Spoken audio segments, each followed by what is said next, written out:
Boom. Hola. Welcome to 601 LDTV. You need to leave. Let me stop, bro. Welcome back. This is 601 LDTV. Now, I'm gonna be I think last video, what did I do? Oh yeah, I reacted to the little facts about space or whatever. I ain't gonna cap.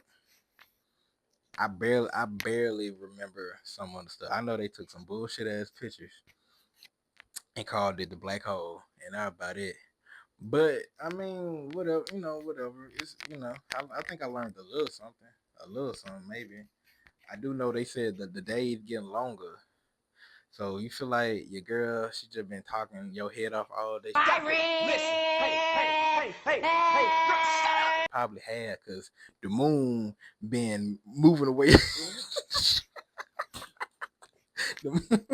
So y'all boys don't know nothing about that.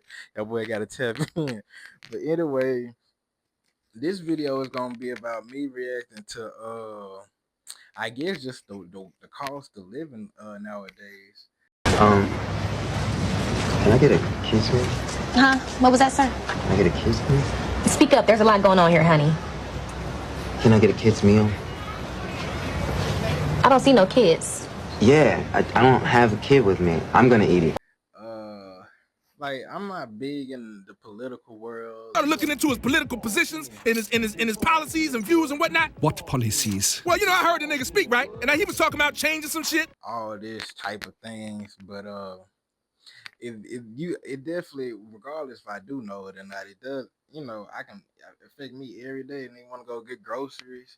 Nigga, I remember when Wendy's 4-piece nugget was $1. Them hoes about them there. them fake ass chicken nuggets for 4 of them is $3. Like this is what we doing. This is what we paying for nowadays. And so if you don't find that shit crazy, then I don't know what, because I remember one time when Burger King was selling like 10 nuggets for like, they were selling like 10 nuggets for like $5 or something. I remember working there. I know them chicken nuggets was fake, but like we need to go back to them days, the little cheap days. Niggas don't do meal deals no more. Niggas don't do meal deals no more. Nigga, you go buy food by yourself now, that be $20-something, and you might just got the same shit you always get, but everything's just going up. So we gonna watch this video about like because apparently like the man in the office, he kind of changing some shit up, and I really don't know much about it, but this guy seems to know it on the infograph show. So I'm just gonna react to what he says, and then we're gonna learn something. So tap in, make sure you like, comment, and subscribe.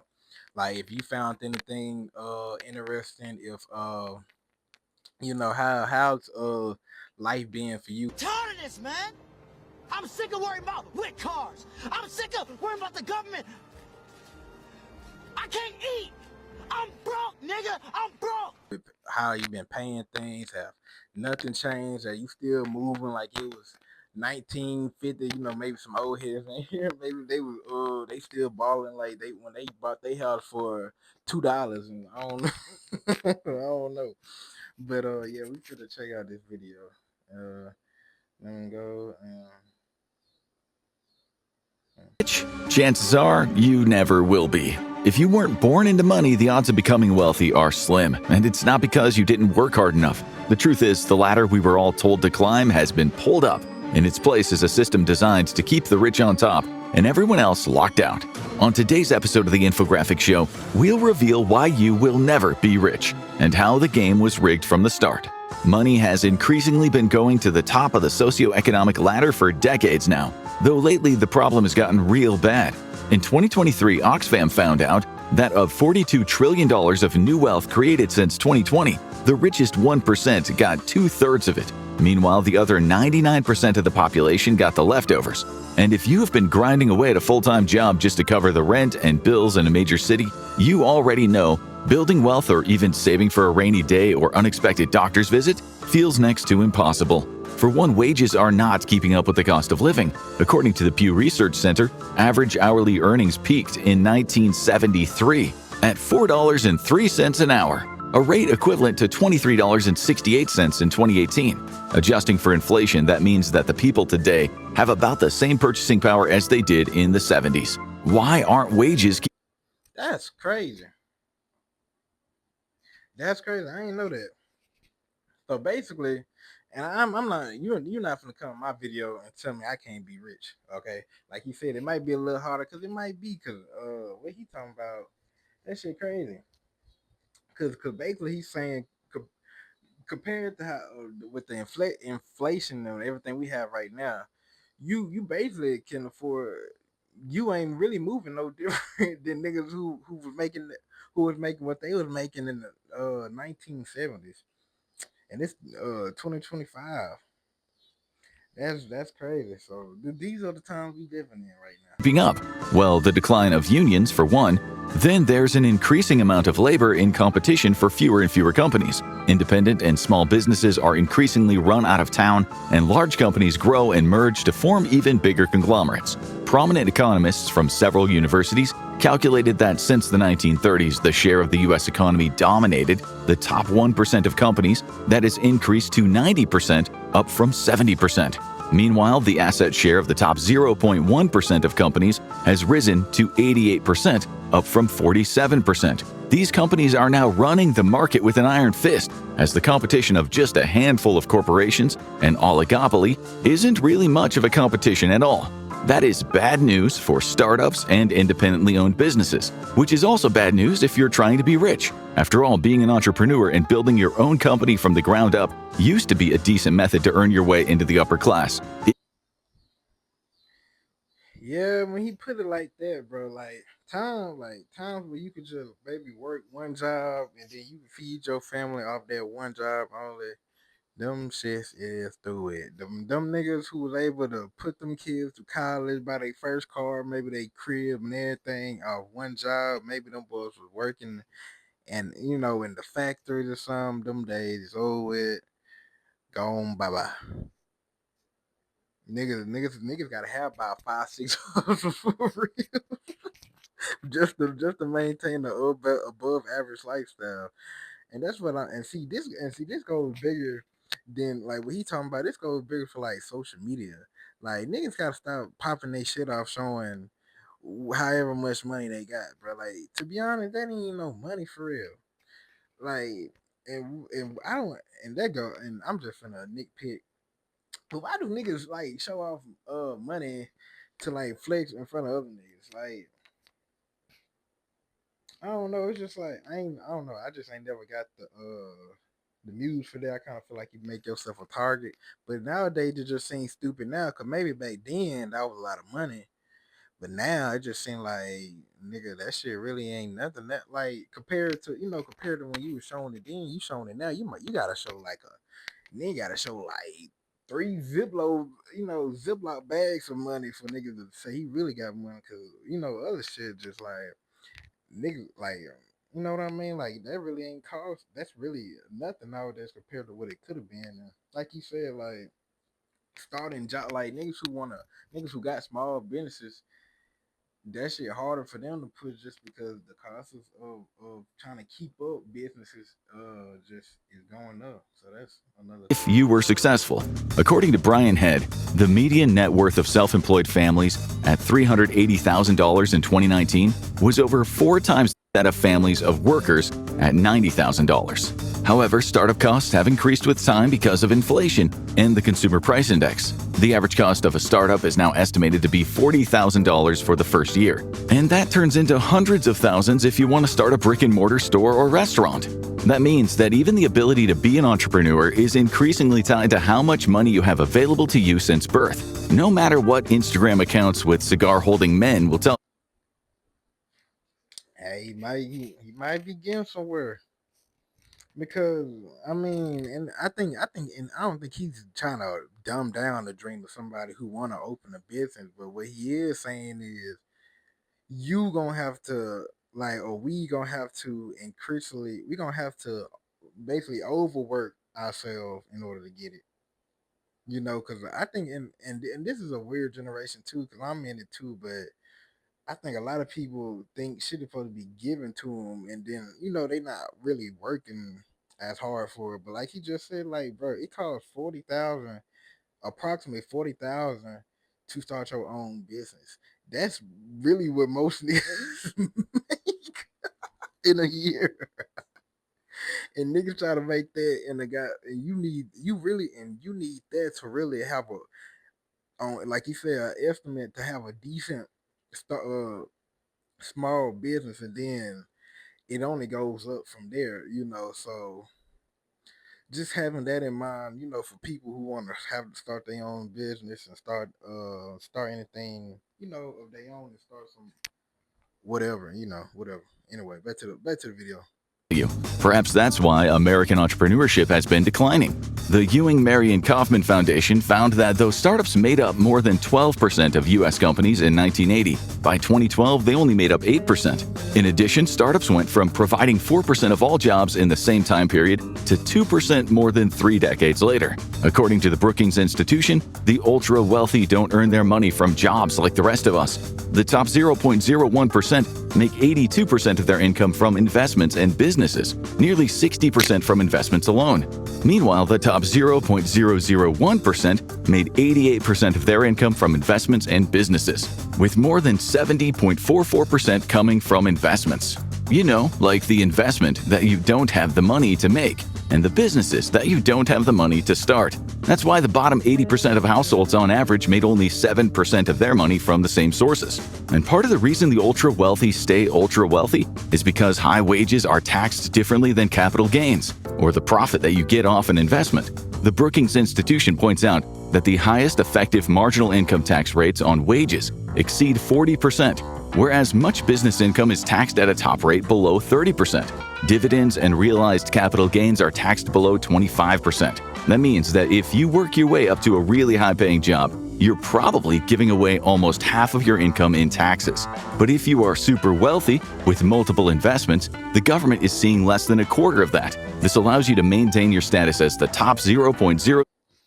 Boy, so I guess that just sounds like the damn quote, "The rich get richer," huh? Because golly, if it's I'm trying to like what type of life are we gonna live like when shit is steadily going up and we're like the money not really changing like that? Because like I said, I'm not no real political person, but one thing like I don't know, it's just that type of shit ain't making sense to me. So we like basically really what it sounds like, basically shit is going up and maybe our money up is going too. But with the inflation and everything, basically it's really no different for it. It may look like a difference, but it really ain't one. They all go the same way. So like you just said, even if you get your high paying job and you get this, most of your money is gone through the taxes for real.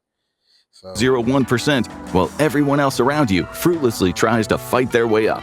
Capital gains and similar returns from real estate assets, stocks, as well as investment portfolios are therefore a perfect wealth-building tool, and one you probably can't access unless you're already rich, as money breeds money. The alternative is investing from day one to get anywhere near those returns, but you have to start at a really young age, as you'll soon see, and that's going to be almost impossible. Experts analyzed data from Norway, and they found that the wealthiest 0.1% of households were already rich in their 20s. But more importantly, they invested heavily in equity and saved much of their income. You, on the other hand, are stuck paying for rent, bills, food, and your car, leaving, if you're lucky, a couple $100 for that nigga said balling on a budget. Hey, that's how most of the niggas living life for real. Balling on a budget for real.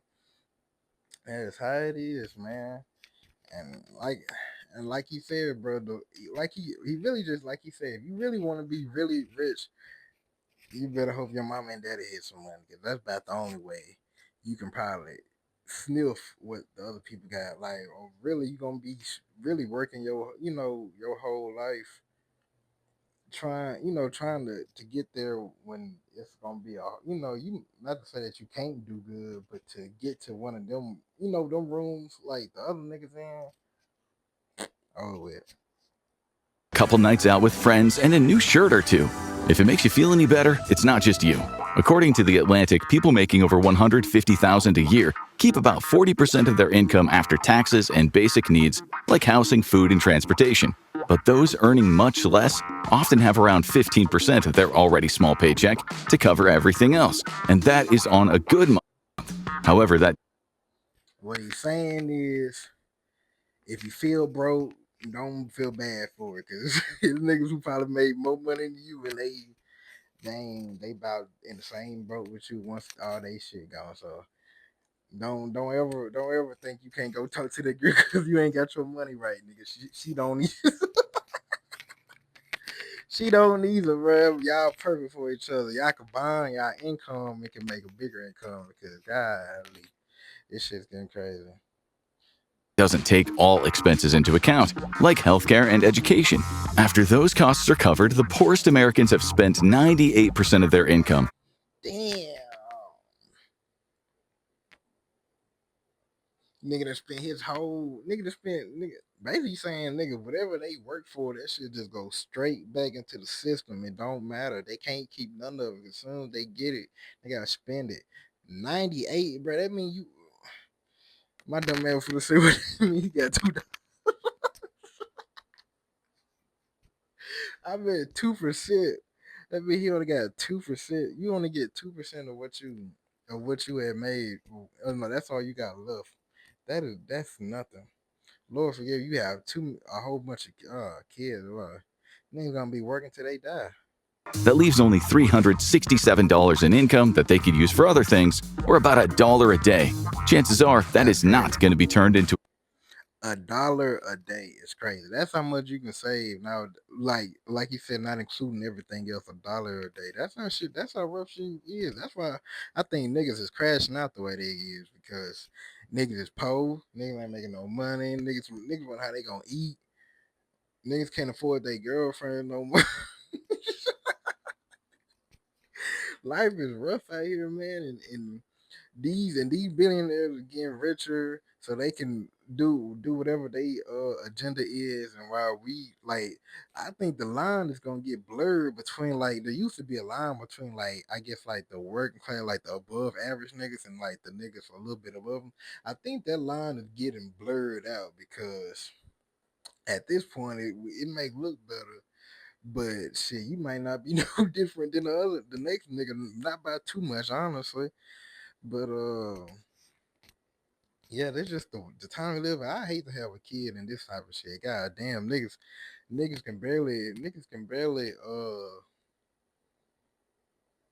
Billy, I'm saying niggas barely know when how they finna eat. Then you bring another human into where you gotta figure out how they gonna eat that. It's just crazy out here. So I don't know, but this is kind of interesting. I ain't gonna lie and sit here and act like I know everything this nigga saying. I don't, but that's why I'm watching the video, so I can learn, and that's why you watching it with me, so we can learn together. So don't judge. But anyway. mutual fund investment. And even if they somehow did put enough money together to speak with a financial advisor, the awful truth is most advisors and firms wouldn't be interested in serving them. A report by the Financial Literacy Group highlights a harsh truth. Most financial advisors aren't interested in clients with serious money. Michael E. Kitchis, Director of Research at Pinnacle Advisory Group, agrees, pointing out that non-affluent investors simply don't bring in enough to justify the time. To most advisors, the returns just aren't worth the effort. Or as the report states, the brutal truth is that financial advisors, in order to serve the non-affluent, would have to accept a substantial pay decrease. Not to mention, financial advisors make a hefty sum and therefore tend to move in wealthy circles, where they can pick up prospective clients. If you're not making well into the six figures, it's much less likely that you'll come across someone like that, as they tend to be located outside of your network. Even if you get past all the initial financial and connection hurdles, coming from a background in which investing simply wasn't a thing is a barrier in and of itself. Amos Nabler, who has a PhD in behavioral finance and basically what he's saying is, nigga, if you ain't got it, don't even worry about talking to them niggas. And not just like you come up with 6 figures, like you got 6 figures to lose type shit. Like you got 6 figures to spin around type shit. Not like that's what you make a year or whatever. Like nigga, if you got that to basically he's saying they move with rich niggas. So they ain't trying to really, they gonna lose out money talking to you about your shit when they could have been talking to somebody else and he could have been giving them more. And so most of them, they just not finna even be your financial advisor because they're not really getting nothing out of it. Like charity work for them. Neuroeconomics describes it as a complexity aversion, i.e. a kind of fear of investing if you've never done it before and you don't know much about it. According to him, it is the biggest barrier to building wealth for people who are not in markets or who have never invested before. For those who do invest, starting later in life, whether because it took you time to build enough income or simply not knowing how, makes it far less likely that you'll build significant wealth. One article uses the example of someone investing in a retirement portfolio with an annualized total return of 8%. If that person starts at 20 years old and invests $200 a month, they'll have $1.25 million saved away by the time they're ready to retire. If they start just 5 years later, they'll only have $830,000. Another 5 years after that, $547,000. Clearly, having the disposable income and knowledge to start investing early makes all the difference. And that puts people not born into wealth at a major disadvantage. Not to mention, the thing that everyone tells you to do to earn money in life, get a college degree, starts off many Americans. Yeah, that's what I'm saying. A lot of people, they leave college already owing shit. And then they gotta build some shit. And you know what I mean? Like, and shit's only getting more. It's just yeah. You know what I mean? I feel for niggas. So like I said, bro, you not too broke to talk to that girl. She broke too. That's gonna be my message throughout the video. Cause I think niggas gotta pout they shit and acting like they got so much money or they got moved like this. Like, bro, to be true, you might be doing better than some niggas, but like, man, a lot of niggas are in the same boat, and honestly, that bitch is too. So all I'm gonna say is for anybody who's fear of rejection or just just anything or like care about what other people think of them, like, cause they be like, oh, this person doing it. No, bro, they struggling just like you. They just know how to make they struggle look better than yours. So you gotta understand how to make your struggle look good, bro, and then you can monetize off that struggles. I guess. I mean, I don't know. Maybe that made sense. I don't know. But oh, and I think social media kind of fucked that shit up too, because I think we are so much in the consumer mindset that we just want to get. It's not a lot of niggas who want to create shit anymore. So that's why the creative niggas, they getting all this money and all the praise and everything, because most niggas just want to be like somebody else or just copy the trade instead of stepping out and being something bigger than that. And or like, cause a lot of niggas, they go to college because that's what they folks told them to do. That's what they think they want to do or whatever. But now I saw another meme or whatever. They said like, it's no different than employment with niggas who ain't got a college degree and niggas who do got a college degree. I don't. At this point, it's like it really ain't no difference no more. That's what I'm saying. It's really not as different as niggas would like to say. And yeah, this money shit getting weird out here, bro. Niggas is doing some unholy shit for money. This shit is wild. So I don't know. That was my biggest takeaway. But yeah, I mean, I think I don't know. Grind hard. Try to get the most money you can. Goddamn. Don't be completely broke out here. Don't nobody love a completely broke nigga. So even if you can save $1 a damn day, save it. Make it work somehow. Goddamn. Lives deeply in debt. The average federal student loan debt is around $38,000. If you choose to go to an elite school and you can't get financial aid, or you need an advanced degree for a money-making profession like law or medicine, you'll soon see it can be a lot more than that.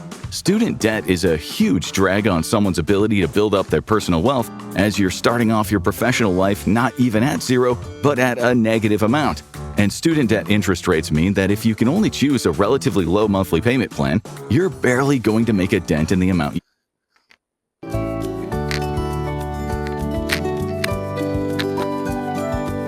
owe. Comment below if y'all boys are student debt. Comment your number. I want to know. But I think God damn, boy, I be talking like Porky the Pig. Can't get it out. Pause. Whoa. Fuck that. Anyway, yeah, I don't know. We just need to play the video after that. Your money will be covering the interest. The current federal interest rate is 6.39%, rather than the principal of the loan. One journalist, David Dennis Jr., has given up on paying off his loans. The $80,000 he racked up in school will turn into $200,000 in payments thanks to an 8% interest rate and the length of his repayment plan. Not to mention, using any leftover money to pay down debt means that you can't save up to invest in assets, especially the one that used to help most American families build up wealth, a home. Now, the counterpoint usually brought up by older people falls along the lines of, I bought my first house when I was 26 working as a waiter. Why can't... Man, I ain't gonna cap. Hearing old people say that old ass shit when I was your age, bro, come on now. Like I just said, bro, when the nuggets back then was probably 99 cents, it probably didn't even make it to $1 yet back then. What are you talking? They let you keep the extra penny. They let you keep the extra penny. Like, damn, I come along. The Wendy's want to make they 4-piece nugget $4. Nigga, like when I come up, niggas want to give you a combo, but you gotta order a drink. Like, please let me know when niggas stop putting drinks as part of your combo. But that should be making me, oh yeah, or fries.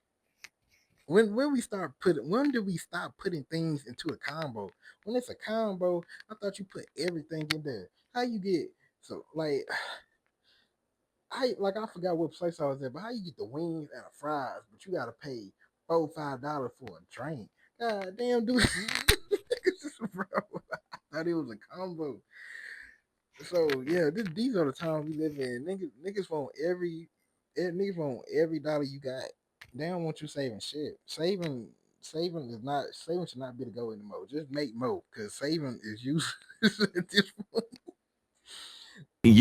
But things actually aren't that easy for millennials and Gen Z trying to work their way up to homeownership in today's economy. In 1984, the median annual household income in the U.S. was just over $22,400. $22,400. That was in 1980.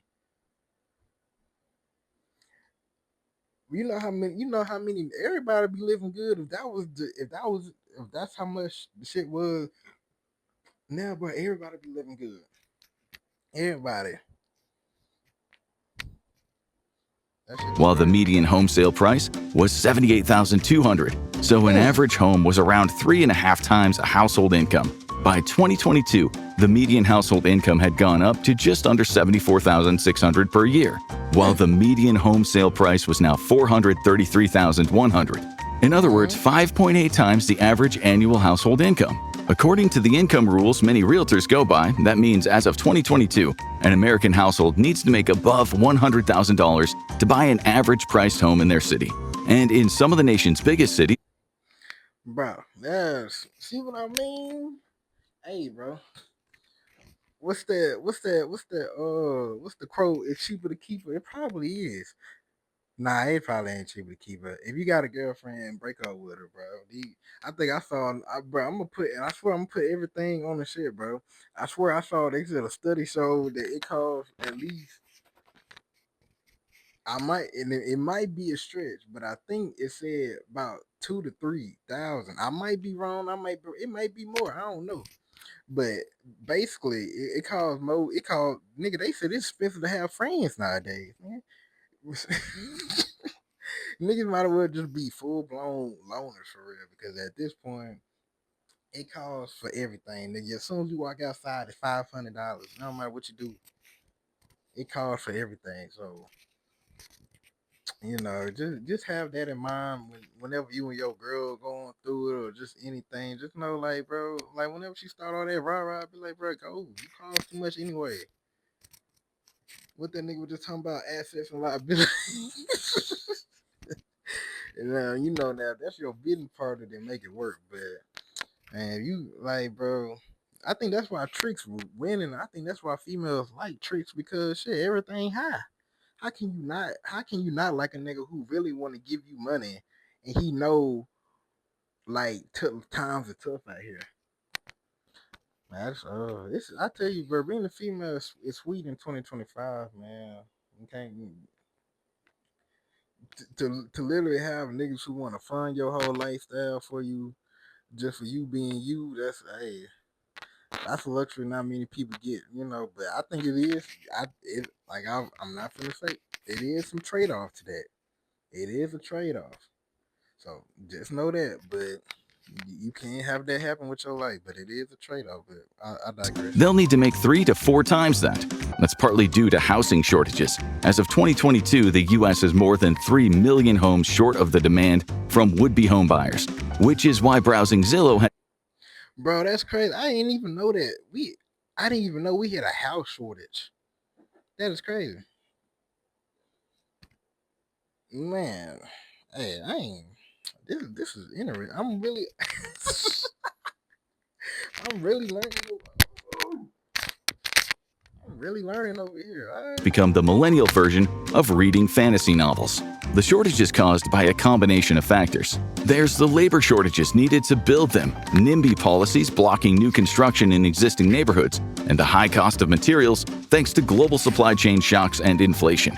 Rising interest rates haven't helped matters. After over 2 decades of relatively low interest rates on home mortgages, the rates got jacked up to combat the inflation caused by pandemic relief efforts. This led to current 30-year fixed-rate mortgage interest rates hovering around 6.76%, almost double what it was in 2016. That means that not only do people need much more money available to buy a house, as they'll be paying higher interest rates on mortgages, but empty nester boomers and Gen X, who would generally be downsizing at this point, are less likely to go buy a new expensive property for a much higher interest rate. So they continue to live in their paid-off homes, keeping it off the market and worsening the housing shortage. People's inability to buy a house and invest in property that's going to appreciate makes a huge impact on how much wealth you can build in your life and how much wealth your children and grandchildren can build. Homeownership itself helps people build wealth by giving them the ability to take out loans. At Enhansive, we've created a resume building app used by close to 1,000 users each day. Against their property that they can use to invest or build up something of their own. A report by the National Association of Realtors found out that by 2023, middle-income homeowners had accumulated $122,100 in wealth due to an average of 68% appreciation in their property value since 2012. NAR chief economist Lawrence Yun says a monthly mortgage payment is often considered a forced savings account that helps homeowners build a net worth about 40 times higher than that of a renter. In the meantime, the potential of renters to build a path toward homeownership is becoming more and more bleak. In 2022, renters in the U.S. spent an average of 30% of their income on rent, a record high that's only continued to rise. According to Bremer Bank, that's led to a 70% increase in the wealth gap between owners and renters in the last 3 decades. Now, people born rich have an obvious advantage when it comes to becoming rich themselves: money. But being born into a wealthy family actually gives you a lot more advantages than that. Starting with financial literacy. Many rich kids are having meetings with their parents. Well, I mean, that video, I mean, this right here is a kind of a duh moment. I mean, nigga, if you was raised in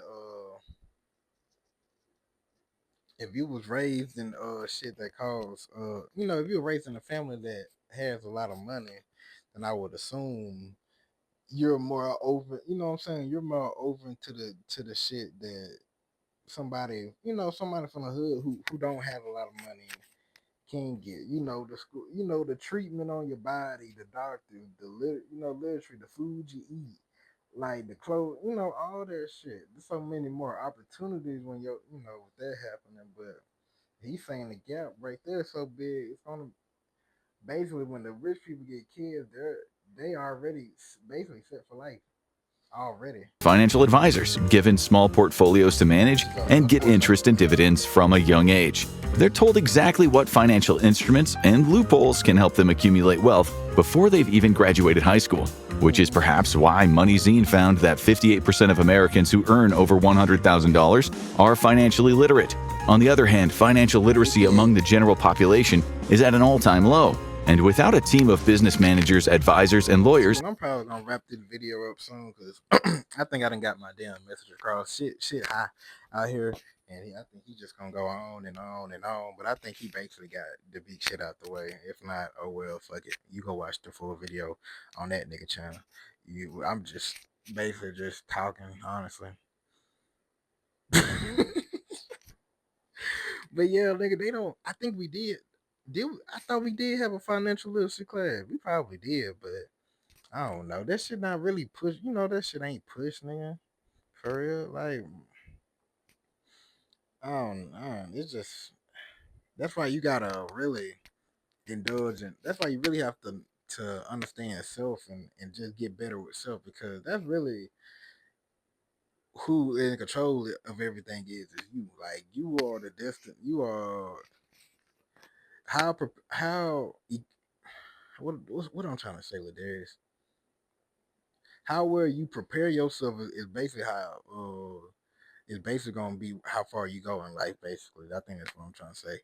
Like, looking out for other people, like, oh, nobody taught me financial literacy. Well, go on YouTube, go ChatGPT, go something. Like, we have outlets or shit like that where we can kind of go get those things. So it's really about applying yourself. You know, I think a lot of people, especially our generation, is looking out for handouts. Oh, then nobody did this for me, or, and you know, I think that shit go on with other generations too. I guess I don't know, but like, it's really up to us to determine what type of life we gonna live. Because yeah, things are going up, but it's also another trade off with that, because things are going up, but it is like a lot more. I think a lot more job opportunities open up, and it's a lot of ways you can make money now compared to back then when it was only so many ways you can make money. So I like, you know, I don't think his direction in the video was to discourage anybody for not want to be rich. He just saying, it's, you know, it's a lot more work than it usually had, you know, than it was before. But that's because of how shit is set up. But I think that's gonna be the honestly, I think that's gonna be the video. This shit oh shit. I think the video done got a little bit too long for my liking anyway. But y'all boys and girls comments, like any financial literacy that you know about that could help anybody, or just like what you thought about the video. Like I said, I'm just reacting to shit and just putting it out there. I'm not I'm not trying to box myself into like one thing. And I kind of felt like that with my first 6 videos that I dropped. I kind of was going into, like, you know, different shit. I'm like, man, I can really just watch anything, honestly. So I mean, whatever, you know, like, I feel like I learned a little something with them, not with the percentages and this going up. All right, bro, I'm not thinking about this shit. All I know is that everything is high and that you need to be working. You need to be finding something else to do. Please do not count on your 9 to 5 to be your way out, because it it is not. It is to keep you okay. So you know what I'm saying. So like, if you if you got big dreams or getting money, shit, do that shit. So I mean, and working, you know, working 9 to 5, get your money how you gonna get it. But also, and I think he has said something big then too. We gotta build something for us, you know, like, we have to build our own shit in order to grow, because those are the niggas who ain't really getting taxed as much, like the more richer ones, like the creators, the shit like that. Like, if you a worker, bruh, just know you is not that rich if you a worker. So just know that. So, you know, but you gotta keep pushing, bro. I can truly say now I understand why niggas move the way they move. So evil, stealing, thieving, doing whatever they gotta do for some money, shoplifting or whatever, because times are getting hard. But You got to keep God first. So make sure you do that, because without him, you know, you wouldn't have made it as far as you did. So you got to keep him first. You got to believe that, first of all, money ain't everything, and it's no set dollar amount to chase, bro. You know, just what I keep on saying this. It's a quote, but it's a little small enough, and you know, keep shit small until you can afford to live big. So you know what I'm saying? Don't be so fast to rush out with the chains and everything, because you see everybody with the designer and shit like that, and the cars and the shit. A lot of that shit a facade. A lot of that shit ain't what it is. A lot of them chains are more than that. And it's no reason why you should be trying to go out your way to make all this money for, you know, to impress other niggas or females who don't really care about you, bro. You gotta, you know what I mean? You gotta, it's bigger shit to be worrying about. So remember that, and money isn't everything. We need it, but it ain't everything. So don't watch this video neither and feel like you gotta just work extra super hard or something. Remember, have fun in this shit, okay? Everything gonna work out exactly how it's supposed to. So remember that. Maybe I'm just saying that for myself too. I don't know. But I can't think of nothing else.